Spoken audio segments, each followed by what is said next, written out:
हमारे नए कंपनी का काम लगभग पूरा हो गया था, इसलिए मैं उसे देखने रोज जाया करता था। मेरे घर से नए कंपनी की दूरी 8 किलोमीटर की थी। एक दिन मैं वहां काम देखने गया तो सामने रहने वाली भाभी मुझे अक्सर अपना दोनों संतरे दिखाकर पानी पिलाने के लिए बुलाती थी। उनके बुलाने पर मैं एक दिन उनके घर चला गया। उस दिन उन्होंने मुझसे बहुत ही गर्म अंदाज में बात की थी। उन्होंने अपनी कपड़े भी कुछ अलग तरह से पहनी हुई थी। जैसे ही मैं घर में दाखिल हुआ, उन्होंने मुझे चाय के लिए पूछा। मैंने कहा कि मैं चाय नहीं पीता हूँ, मैं कुछ और पीता हूँ, लेकिन उन्होंने जबरदस्ती अपना वो नीचे वाली आयुर्वेदिक चाय पिला दी। जब उन्होंने चाय दी तो मेरे पैंट के चैन पर हल्का सा हाथ फेर दिया। उस वक्त मुझे कुछ अलग ही महसूस हुआ। मैंने इसे मजाक समझा, लेकिन भाभी की जवानी मुझे कुछ और ही कह रही थी। मेरी भाभी मुझे मेरे जिंदगी का पहला अनुभव देने वाली थी। वह मैंने कभी सपने में भी नहीं सोचा था। तब उन्होंने कहा, तुम आज सही वक्त पर आए हो। आज घर पर कोई नहीं है। मैं तुम्हारी थोड़ी मदद चाहती हूँ। लेकिन मदद के बहाने भाभी मुझे अपने बेडरूम में ले गई और मेरा कमर पकड़कर बोली, आज मैं तुम्हें कुछ नया अनुभव देना चाहती हूँ। ऐसा कहते हुए उन्होंने मेरे साथ, दोस्तों, आपसे हाथ जोड़कर विनती है कि मेरे चैनल को जरूर सब्सक्राइब करें। तो चलिए जल्दी से कहानी सुनाते हैं। मेरा नाम अनुज है और मेरी उम्र 24 साल है। हमारी आर्थिक स्थिति बहुत अच्छी नहीं थी, लेकिन अपनी मेहनत के दम पर मैंने काफी पैसे कमाए थे। इसलिए मैंने अपने माता पिता को एक छोटे से घर से निकालकर एक बड़े बंगले में लाने का सपना देखा था। मैं एक नया कंपनी में काम करा रहा था। काम लगभग पूरा हो गया था, इसलिए मैं अक्सर वहां जाने लगा। एक दिन मैंने देखा कि सामने रहने वाली 35 साल की महिला मुझे लगातार देख रही थी।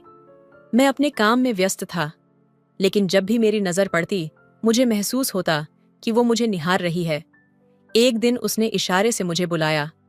जब मैं उसके पास गया तो उसने कहा, क्यों साहब जी, हमारे नए पड़ोसी कब बनोगे?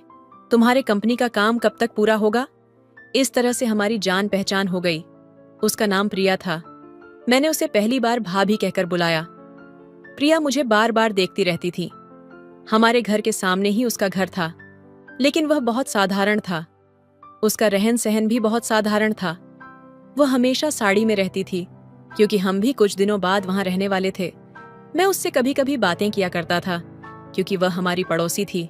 उसके बाद मुझे उससे बात करने में बिल्कुल भी दिलचस्पी नहीं होती थी, क्योंकि मैं 24 साल का लड़का था और वह 30 साल की महिला थी। एक दिन जब घर का काम चल रहा था, मैं वहीं कुर्सी डालकर बैठा हुआ था। उसी समय आई और सामने से हंसकर बोली कि मैं सुबह से देख रही हूं, आप अपने काम में काफी ध्यान दे रहे हो। प्रिया का यह व्यवहार देखकर मुझे बहुत अच्छा लगा, क्योंकि हमें भी ऐसे अच्छे पड़ोसी चाहिए थे। मेरे माता पिता ने बहुत ही कठिन समय देखा था और बड़ी मेहनत से मेरी पढ़ाई पूरी करवाई थी। हमारे घर में माता पिता, मैं और मेरा छोटा भाई था।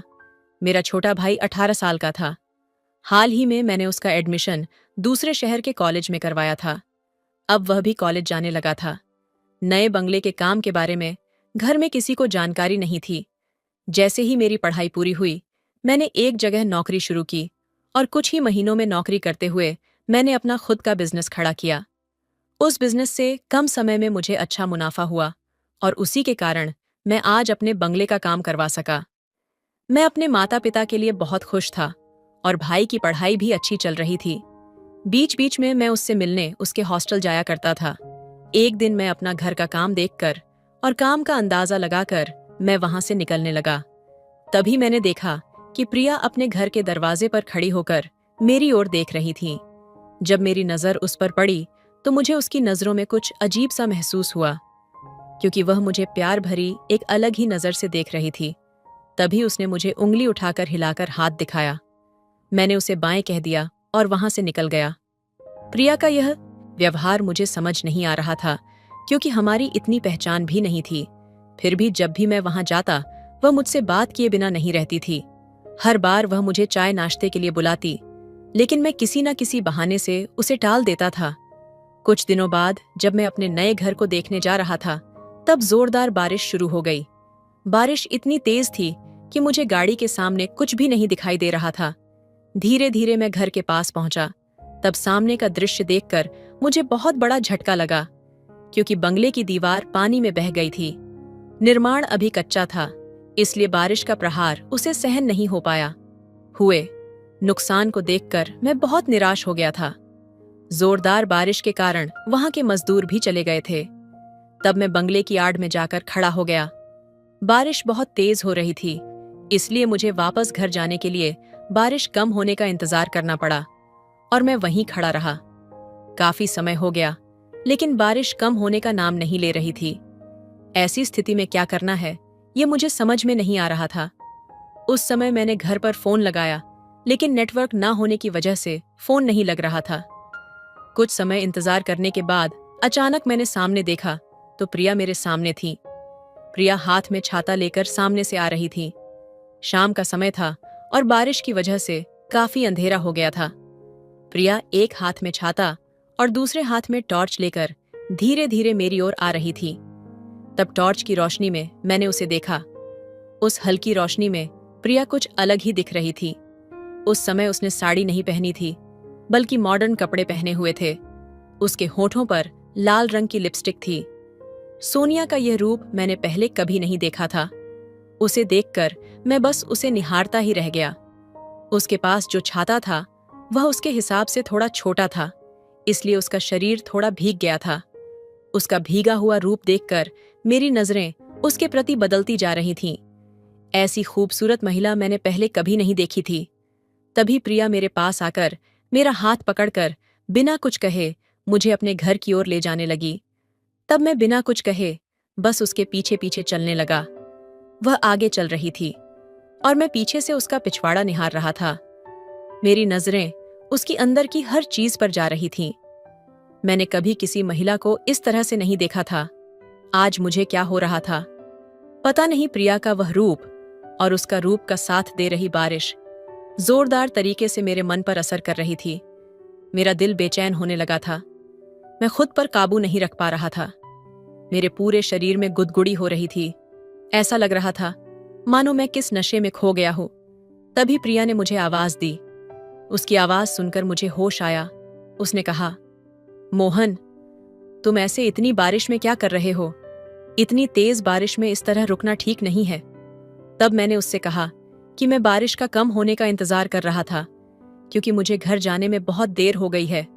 लेकिन इतनी तेज बारिश की वजह से मैं यहां ही रुक गया। तब प्रिया ने कहा, मोहन, मैं तुम्हारी पड़ोसी हूं। तुम मेरी मदद ले सकते हो। पड़ोसी मुश्किल वक्त में काम नहीं आएंगे तो कब आएंगे? जब मैं मुस्कुराया तो उसने कहा कि यह घर अपना ही है, ऐसा ही समझो। उससे बात करते हुए मैं नजरें झुकाकर बात कर रहा था, लेकिन जब मैंने सर उठाकर उसकी तरफ देखा तो मुझे उसके सौंदर्य रूप को देखकर अंदर कुछ अलग ही महसूस हुआ। उसकी सुंदरता बहुत मनमोहक थी और वो मेरे दिल को बहुत पसंद आई। लेकिन मैंने खुद को संभाला, क्योंकि मुझे पता था कि प्रिया की शादी तो जरूर हो चुकी होगी। उस वक्त मैंने उससे कहा, आंटी, आपने मेरी मदद की, इसके लिए धन्यवाद। तब प्रिया ने कहा, मोहन, मुझे आंटी मत कहो। अभी अभी मेरी शादी हुई है। मेरे पति कुछ दिनों के लिए बाहर काम पर गए हैं, इसीलिए मैं यहाँ पर अकेली हूँ। और आगे से मुझे आंटी कहकर मत पुकारना। हमारे बीच उम्र का थोड़ा सा ही तो अंतर है। और हाँ, आगे कभी मदद की जरूरत हो तो मुझे जरूर आवाज देना। मैं भी तुम्हारी मदद करूंगी, और अगर मुझे कभी कुछ मदद चाहिए होगी तो तुम भी मेरी मदद करोगे ना? उस वक्त मैंने उसकी ओर देखा और हाँ में सर हिला दिया। मैं बारिश में थोड़ा भीग गया था और मुझे ठंड भी लग रही थी। मैं कांप रहा था। तभी प्रिया ने मेरा शर्ट उतारने की कोशिश की। उसके स्पर्श से मेरे शरीर में एक अजीब सी लहर दौड़ने लगी। मुझे वह अच्छा भी लग रहा था और विश्वास भी नहीं हो रहा था। मैं उस समय दुविधा में था, समझ नहीं पा रहा था कि क्या करूं। मुझे वह बातें अच्छी भी लग रही थीं और उसका का स्पर्श मेरे लिए नया था। इसलिए मैंने प्रिया को रोका। उसके व्यवहार के बारे में मैंने उससे बात की। तब उसने कहा, मोहन, बिल्कुल चिंता मत करो। तुम्हारा शर्ट पूरा गीला हो गया है, इसलिए तुम्हें ठंड लग रही है। मैं तुम्हें अपने पति का एक शर्ट लाकर दे देती हूँ, उसे पहन लेना। शर्ट लाकर देने तक तो ठीक था, लेकिन जब उसने मेरा शर्ट उतारने की कोशिश की तो मुझे थोड़ा अजीब लगा। मैंने उससे दूरी बनाते हुए 2 कदम पीछे हट गया। उसने मुझे अपने पति का एक शर्ट लाकर दिया, लेकिन वह शर्ट मुझे बिल्कुल भी फिट नहीं आ रहा था। उसने कुछ और शर्ट लाकर दी। लेकिन उनमें से कोई भी मुझे ठीक से फिट नहीं हो पा रही थी। तब मैंने उससे कहा, अगर आपके पास कोई कंबल हो तो वह मुझे दे दीजिए, वह काफ़ी होगा मेरे लिए। तब प्रिया ने मुझे एक कंबल लाकर दिया। मैं उस कंबल को लेकर उसके घर के सोफे पर बैठ गया। जब मैंने घड़ी में देखा तो रात के 12 बज रहे थे। मुझे घर जाने में बहुत देर हो गई थी। तभी प्रिया मेरे लिए गरम गरम सूप लेकर आई। उसने कहा, मोहन, ये सूप पी लो, तुम्हें अच्छा लगेगा। मैंने उसके हाथ से सूप लिया। प्रिया का स्वभाव मुझे बहुत पसंद आ रहा था। मुझे नहीं पता था कि पड़ोसी इतने अच्छे हो सकते हैं। मुझे थोड़ी भूख भी लगी थी, इसलिए सूप पीने के बाद मुझे थोड़ी राहत महसूस हुई। सूप पीते वक्त प्रिया मेरे सामने बैठी थी।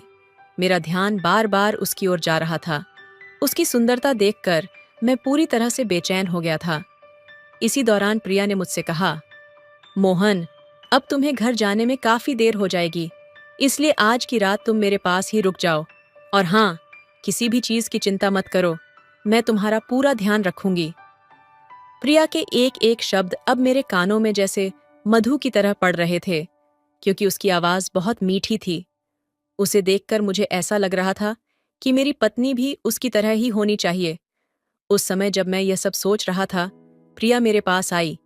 उसने एक हाथ मेरे कंधे पर रखा और दूसरा हाथ मेरे बालों पर फिराने लगी। उसने कहा, तुम्हारे बाल भी बहुत गीले हैं। वह मेरे बालों का पानी पोंछ रही थी। प्रिया का स्पर्श मुझे अब बहुत अच्छा लग रहा था, लेकिन दूसरी तरफ मेरे मन में यह बात भी थी कि प्रिया शादीशुदा है। उसने मेरी मदद की है, इसलिए मुझे उसका गलत फायदा नहीं उठाना चाहिए। इसलिए मैंने प्रिया से कहा, मुझे तुम्हारे पास रुकना सही नहीं लग रहा, लेकिन फिर भी आज की रात में रुक जाऊंगा और सुबह जल्दी अपने घर चला जाऊंगा। बारिश भी रुकने का नाम नहीं ले रही थी और एक तरह से बारिश ने ही हमारी इस मुलाकात का कारण बना दिया था। मैं इसे प्रिया की मदद समझ रहा था, लेकिन प्रिया मेरे साथ रात को कुछ ऐसा करने वाली थी जो मेरे जीवन का पहला अनुभव होने वाला था। प्रिया ने मुझे अपने बेडरूम में सोने के लिए कहा। आज दिन भर मैं बहुत थका हुआ था, इसलिए मुझे तुरंत नींद आ गई। जब सुबह मेरी आंख खुली तो मैंने देखा कि प्रिया मेरे बगल में सो रही थी। उसका हाथ मेरी छाती पर था। उसे इस तरह अपने पास देखकर मैं थोड़ा दूर हो गया। वो रात की स्थिति में थी और उसी स्थिति में मेरे बगल में आकर सो गई थी। मुझे गहरी नींद लगने के कारण पता नहीं चला कि वह मेरे पास कब आकर सोई थी। जैसे ही मैं उठा, प्रिया भी जाग गई। तब मैंने उससे कहा, प्रिया, यह क्या बेहूदगी काम है? तुम मेरे पास आकर क्यों सोई? तब प्रिया ने कहा, मैं बाहर सोफे पर सोई थी, लेकिन हॉल में मुझे बहुत ठंड लग रही थी, इसलिए मैं तुम्हारे पास आकर सो गई। तब मैंने अपना शर्ट ढूंढना शुरू किया। मेरे शरीर पर तब शर्ट नहीं था। मुझे हॉल में मेरा शर्ट दिखाई दिया। मैं अपनी शर्ट पहनकर जल्दी से उसके घर से निकल गया और अपनी गाड़ी में बैठकर अपने घर पहुंचा। घर पहुंचकर मैंने अपने माता पिता से कहा कि रात को बारिश हो रही थी, इसलिए मैं हॉल में ही थोड़ा रुक गया था। नहाने के लिए जब मैं बाथरूम में गया और शर्ट उतारी तो मैंने आईने में जो देखा उसे देखकर मेरे पैरों तले जमीन खिसक गई। मैंने ध्यान से देखा तो मेरी छाती पर लिपस्टिक के निशान थे और मेरी पेंट भी थोड़ी ढीली थी। मुझे समझ नहीं आ रहा था कि प्रिया ने यह सब मेरे साथ कब किया। मेरे मन में ढेर सारे सवाल उठने लगे। मुझे लगा कि प्रिया ने मुझे जो सूप पिलाया था उसकी वजह से मुझे गहरी नींद आ गई थी और नींद में उसने मेरे साथ कुछ गलत किया, लेकिन मुझे कुछ भी महसूस नहीं हुआ क्योंकि मुझे नींद आ रही थी। पिछली रात उसके घर में जो रोमांचक माहौल बना था, उसने मुझे प्रिया के साथ बहुत कुछ करने की इच्छा पैदा कर दी थी, लेकिन वह शादीशुदा थी, इसलिए मैंने अपने मन पर काबू रखा और खुद को फिसलने नहीं दिया। लेकिन जो कुछ हुआ उससे साफ था कि प्रिया भी वही चाहती थी जो मेरे मन में था। उस दिन मैंने अपना सारा काम निपटा लिया और पूरा दिन मेरे मन में प्रिया की छवि घूमती रही। मेरे मन में बार बार पिछली रात वाली प्रिया की वह छवि आ रही थी, जिससे अब मेरे मन में जो इच्छा पैदा हुई थी उसे मैं प्रिया के सामने बोलने की सोच रहा था। उसके बर्ताव से भी मुझे ऐसा ही कुछ महसूस हो रहा था, क्योंकि जब से मैं घर के निर्माण का काम देख रहा था तब से ही उसकी नजर मुझ पर थी। यह तो मुझे साफ दिख रहा था। 2 दिन बाद मैं बंगले के पास पहुंचा तो देखा कि मजदूरों ने घर की दीवार फिर से पहले जैसी कर दी थी। 2 दिन से बारिश भी नहीं हुई थी। मेरी नजर प्रिया के घर की तरफ गई तो देखा कि उसके घर का दरवाजा बंद था। आमतौर पर जब मैं वहां जाता था तो वह बंगले के आसपास दिखती थी, लेकिन आज प्रिया कहीं नजर नहीं आ रही थी। मैंने इधर उधर देखा, लेकिन वह कहीं भी दिखाई नहीं दी। आखिरकार मैं उसके घर के दरवाजे के पास पहुंचा। मुझे अब उसे देखने की बेचैनी हो रही थी। जब मैं उसके घर के पास पहुंचा तो अंदर से कुछ मर्दों की आवाजें आ रही थीं। मुझे लगा कि उसके घर में कोई मेहमान आए होंगे, इसलिए मैंने वहां से लौटना ही बेहतर समझा और अपने बंगले की तरफ लौट आया। उसे देखने के लिए मेरी आंखें बेचैन हो रही थीं, क्योंकि उससे मुझे पहला अनुभव मिलने वाला था। उस दिन शाम तक मैंने प्रिया का इंतजार किया, लेकिन प्रिया घर से बाहर नहीं आई। तब मैं घर की ओर जाने लगा। रास्ते में मुझे मेरा भाई राजू मिला। उसे देखकर मैं हैरान हो गया, क्योंकि उस रास्ते पर राजू को देखना मेरे लिए बहुत ही हैरान करने वाली बात थी। मैंने उसके पास जाकर गाड़ी रोकी तो वह मुझे डरा हुआ नजर आया। मैंने उससे पूछा, राजू, तुम इस वक्त यहाँ क्या कर रहे हो? तुम्हें तो इस समय हॉस्टल में होना चाहिए था। तुम आ रहे हो, इसकी भी कोई खबर नहीं दी। तब राजू ने कहा, भैया, मैं आपको सब कुछ बताऊंगा, लेकिन पहले हमें घर चलने दो। मुझे बहुत भूख लगी है और कई दिनों से मुझे माँ के हाथ का खाना खाने की इच्छा हो रही है। राजू की बात सुनकर मैंने उसे गाड़ी में बिठाया और घर आकर उसने खाना खाया और तुरंत सो गया। उस रात भी मुझे नींद नहीं आ रही थी। मैं बार बार करवटें बदल रहा था। तभी अचानक राजू अपनी जगह से उठकर कहीं और जाने लगा। मैंने उसे आवाज दी, लेकिन उसने मेरी तरफ देखा तक नहीं। मुझे समझ आ गया कि वह नींद में चल रहा है। मैंने उसे पकड़कर वापस उसकी जगह सुला दिया। अगले दिन मैंने ठान लिया कि कुछ भी हो जाए, मैं प्रिया से मिलूंगा, क्योंकि उसे बिना मिले मुझे चैन नहीं मिल रहा था। मैं फिर से बंगले के पास पहुंचा और काम कितना हुआ यह देखने लगा। तभी अचानक प्रिया वहां आ गई। आज वह साधारण साड़ी में आई थी, लेकिन उसे देखकर मुझे पिछली रात की उसकी वही छवि दिख रही थी। आज साड़ी में सोनिया बहुत ही सुंदर लग रही थी, जिस तरह से वह उस रात मुझे दिख रही थी। मुझे प्रिया अब दिल से पसंद आने लगी थी। मैं उसके ख्यालों में डूबने ही वाला था कि तभी प्रिया बोलने लगी, मोहन, मुझे तुम्हारी थोड़ी मदद चाहिए। क्या तुम मेरे साथ चलोगे? प्रिया को किस चीज में मदद चाहिए? यह तो अब मुझे साफ दिखाई देने लगा था, इसलिए मैंने बिना कुछ सोचे उसे हाँ कह दिया। तब उसने कहा, हमें थोड़ा बाहर जाना है, तो तुम मेरे साथ चलो और हम लोग मेरी स्कूटी से वहां जाएंगे। मैं तैयार हो गया।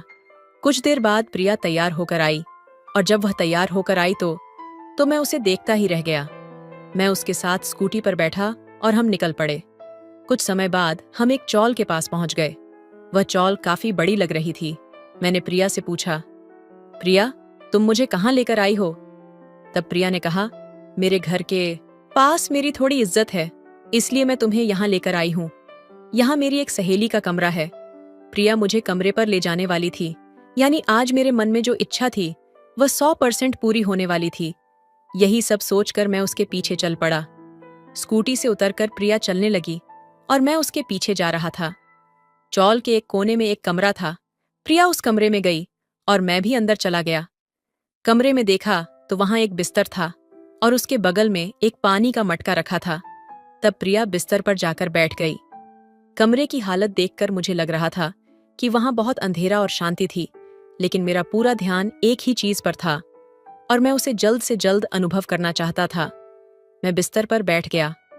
अगले ही कुछ पलों में कमरे में 4 हट्ट-कट्टे लोग आ गए। उन्हें देखकर मैं थोड़ा असमंजस में पड़ गया कि यहाँ क्या हो रहा है। मैंने देखा कि उन 4 लोगों में से 2 के पास कैमरे थे और तभी कमरे में बड़ी लाइट जल गई। कमरे में काफी बड़ी लाइट्स थीं। मैंने प्रिया से पूछा, प्रिया, ये सब क्या हो रहा है? लेकिन प्रिया कुछ भी बोलने के लिए तैयार नहीं थी। उसने अपने मुंह पर स्कार्फ बांधा हुआ था। मैं उससे यह सब पूछ ही रहा था कि तभी एक मोटी और भारी भरकम महिला वहां पर आई और मेरे पास आकर बैठ गई। एक तरफ प्रिया थी और दूसरी तरफ वह महिला। मैंने जोर जोर से चिल्लाकर पूछा, यहाँ क्या चल रहा है?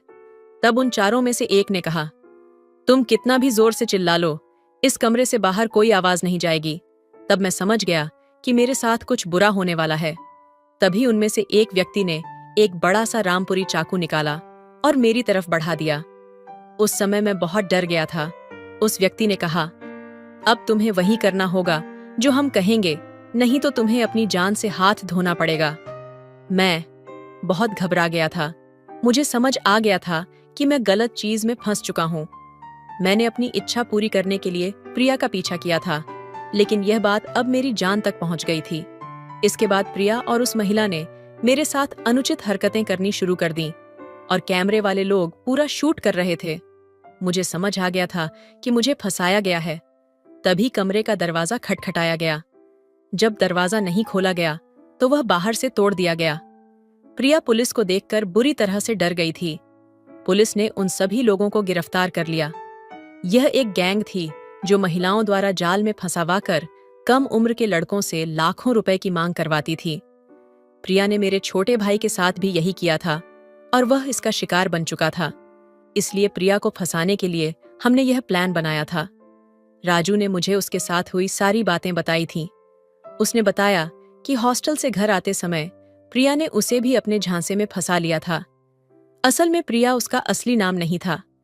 प्रिया और उसकी टोली कम उम्र के लड़कों को धोखा देकर लूटने का काम करती थी।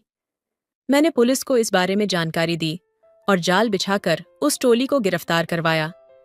प्रिया ने उसी तरह से राजू का भी वीडियो बनाया था और उससे लाखों रुपए की मांग की थी। राजू ने कुछ पैसे भी दे दिए थे, लेकिन वे इतने पर भी नहीं रुके।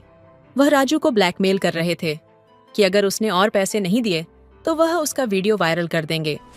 रात को जब मैं राजू को घर लेकर आया था, तब आधी रात में वह एक कोने में बैठकर रो रहा था। तब मैंने उसे विश्वास में लेकर सारी बातें पूछी थीं। उसने हिम्मत जुटाकर मुझे यह सब बताया। उसी की हिम्मत की वजह से मैं प्रिया का पर्दाफाश कर पाया। हमारे बंगले के सामने जो उसका घर था, वो उसने किराए पर लिया था और वह भी झूठी पहचान दिखाकर। आज मेरे भाई को इस घटना का बहुत बड़ा मानसिक आघात हुआ था। वह अनजाने में ही डिप्रेशन में चला गया था और उसे संभालने में काफी वक्त लगा। प्रिया और उसकी टोली को मैंने अच्छी तरह सबक सिखाया। समय पर यह बात मेरे सामने आ जाने से मैं राजू को बचाने में सफल हो गया। नहीं तो उसके साथ और क्या क्या हो सकता था, इसका मैं अंदाजा भी नहीं लगा सकता। अनजाने में मैंने कई और युवाओं को भी इस तरह के धोखाधड़ी से बचाया था। प्रिया और उसकी टीम की खबर सामने आते ही कई युवाओं ने कबूल किया कि उनके साथ भी इस तरह की घटनाएं हुई थीं। दोस्तों, किसी के मीठे शब्दों में आकर तुरंत भरोसा न करें और अनजान लोगों पर जल्दी से विश्वास न करें, क्योंकि आपकी मासूमियत का फायदा उठाने के लिए ऐसे बहुत से लोग तैयार बैठे हैं। इसलिए सतर्क रहे ताकि आपकी स्थिति राजू जैसी ना हो। तो दोस्तों, यह थी आज की कहानी। आपकी क्या राय है? इस कहानी पर हमें कमेंट में जरूर बताएं।